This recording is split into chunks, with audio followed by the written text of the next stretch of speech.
How you doing? I'm Duncan Smith, and I want to talk to you about getting a bit more consistent with your contact, especially if you're, let's say, more than 150 yards away from the green.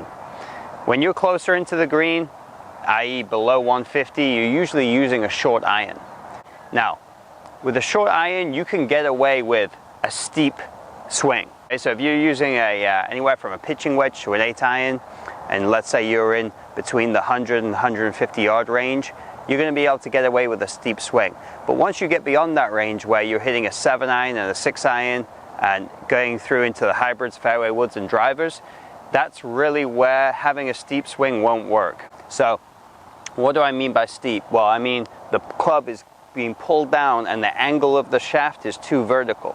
With a steep swing, you can make some compensations and you can still hit your short irons when you're close to the hole on your approach, somewhat consistent. But as you get further away from the hole and you start getting into your 7, 6, 5 iron, your hybrids, your fairway woods, you need a more shallow angle of approach, meaning the club has to come in more towards the horizontal line and less towards the vertical line.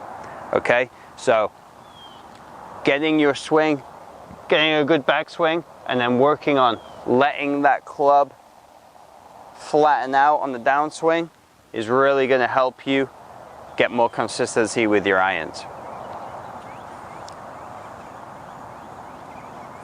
So what you can do is make a couple of rehearsals where, first of all, feel what it is like to pull that club down steep. So go back and actually purposefully make some swings where you feel that club coming down steep like this, and then do the opposite, where you're pulling it back and then you feel like that club's really kind of falling back behind you.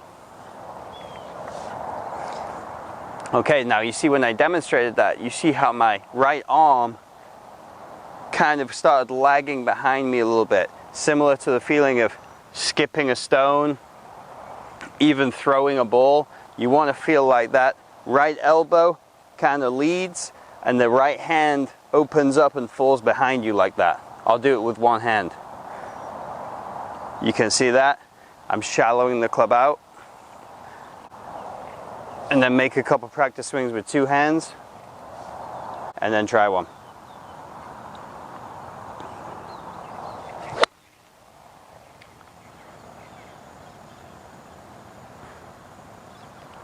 Okay, that was a good shot, went right over the flag.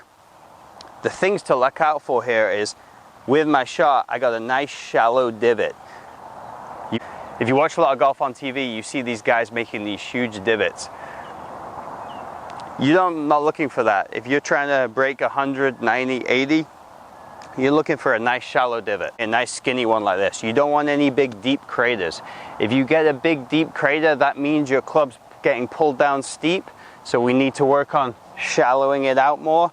That's going to give you more consistent contact from outside that 150 range, and look for that nice skinny shallow divot, and you're going to be well on your way to playing better golf.